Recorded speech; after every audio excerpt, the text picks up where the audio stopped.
Daniel Reagan, what is your current thoughts and opinion on what have unfolded today at the PPD protest? I think the protest was getting out of hand. A lot of law enforcement were confused on the situation.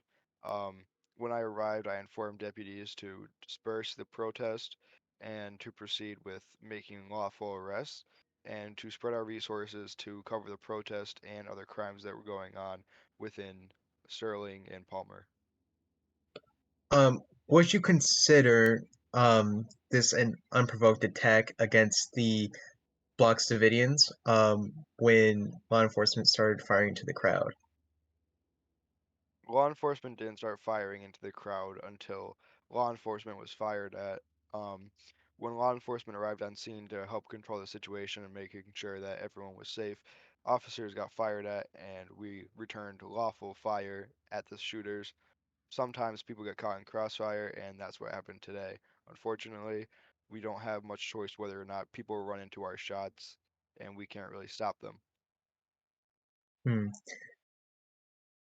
I want to go back to when a man was arrested during an act of self-defense where another man attacked the leader of the Bloc Davidians. Is there a question in there? Um, yeah, what are your thoughts about that act of self-defense and the man being arrested for it? Well, self-defense comes down to whether or not he has evidence to prove that he was assaulted and then defended himself, consequently. Obviously, there is a charge for mutual combat. I'm not quite sure which person you're referencing or what charge he was charged with. Um, I do know that my deputies make lawful arrests. Um, and if it was a deputy that arrested him, I know that it was perfectly lawful. I have trust in my department that they're doing their jobs correctly. Obviously, if there is some dispute to be had, internal affairs is always taking in complaints, and there's always a Department of Justice. But like I said, there's always a second side to the story, and most likely that second side hasn't been revealed yet. Hmm. Um, about the SRT being deployed to the Alder farmhouses almost on a constant, um, even though there was no provoked attack from it, why would SRT be deployed in that situation? As you know, SRT is used for high-risk situations such as hostage situations, active shooters, high crime, all of those situations. Earlier today, I received a DM from a pretty valuable source informing me that the lieutenant governor, Mandatory Morale, was being held hostage at the house on top of Alder Mountain. As soon as I received that message, SRT validated the claim, and we evacuated the lieutenant governor from the scene without any dead bodies, to say. No one was harmed, no operators were killed in the execution of that, and we were able to evacuate the lieutenant governor safely and swiftly. Hmm. Are you currently aware that the Bloc Davidians are facing what is known as gang stalking on a constant? I am not. Honestly, it seems that these people have come out of nowhere, um, and it seems like both groups have the idea of just committing mass crime against the state and the law enforcement that try to regulate it. Um, I feel that our law enforcement are doing a pretty swift job of protecting the citizens of Ridgeway, um, and I cannot wait to see this come to an end. So let's go back to the lieutenant governor. Are you currently aware that he was not at all anywhere near the house or inside the house, but yet he was sitting nice and calm inside of the annex? Are you aware of that? No, because at the time we had a picture confirming that the lieutenant governor was indeed inside the house, next to tourists with firearms and citizens without RFIDs inside of that house that had firearms. Hmm. So about the Block Davidians, are you currently aware that there are multiple LEOs those and members of the National Guard currently inside of it? Obviously, we're aware that we have to take a better look at that now that they're becoming a threat. I wouldn't consider them, you know, a top tier threat yet.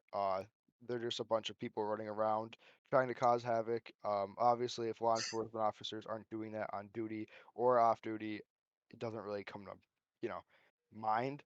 Um, Obviously, investigative units have to start looking a little bit more into that. I can't really say much without compromising a future or current investigation into it.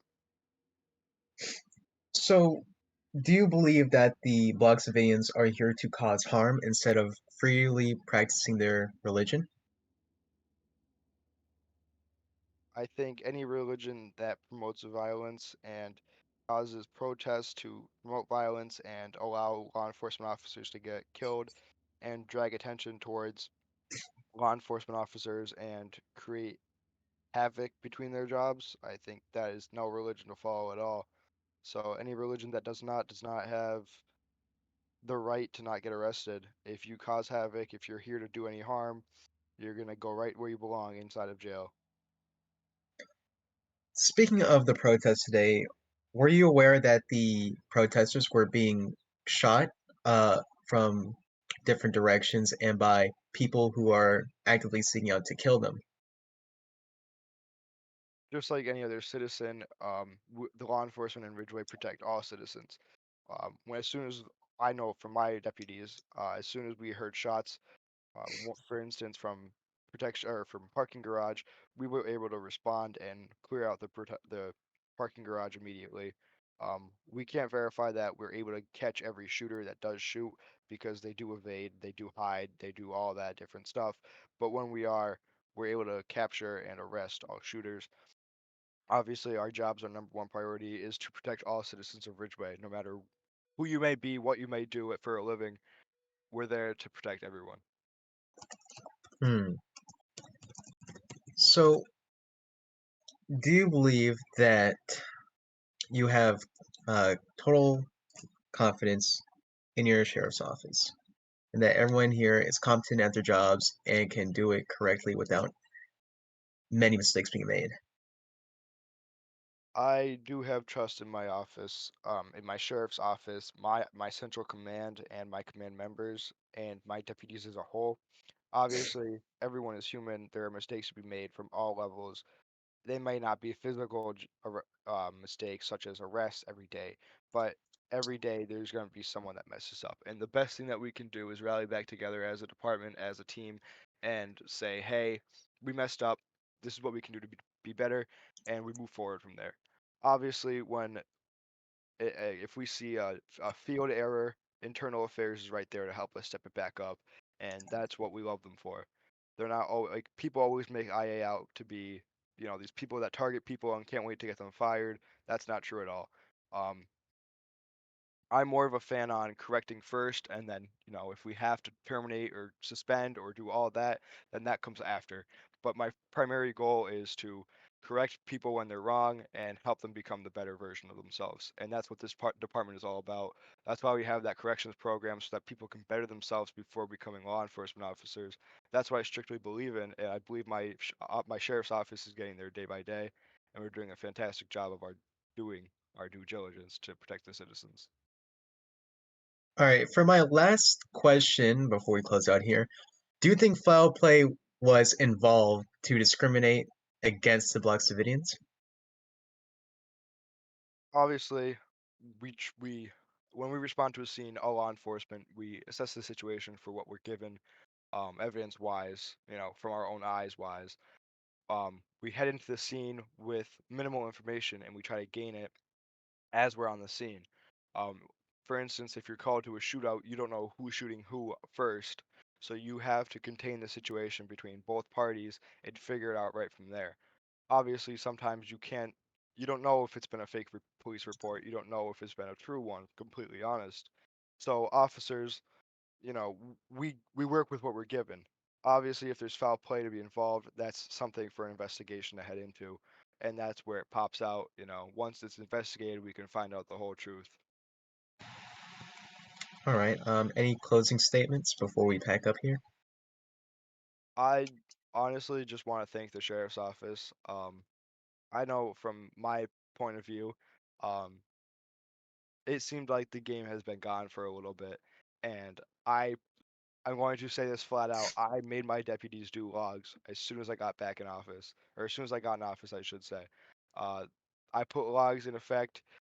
It didn't work out so at the start.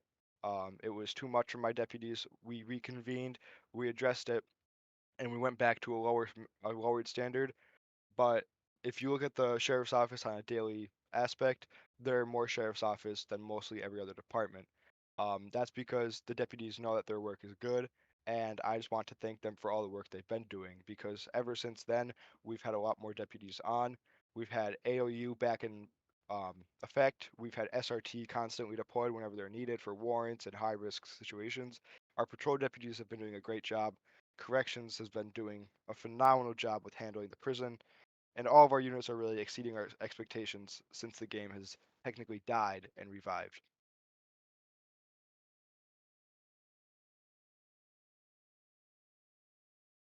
That's pretty much all I have for you.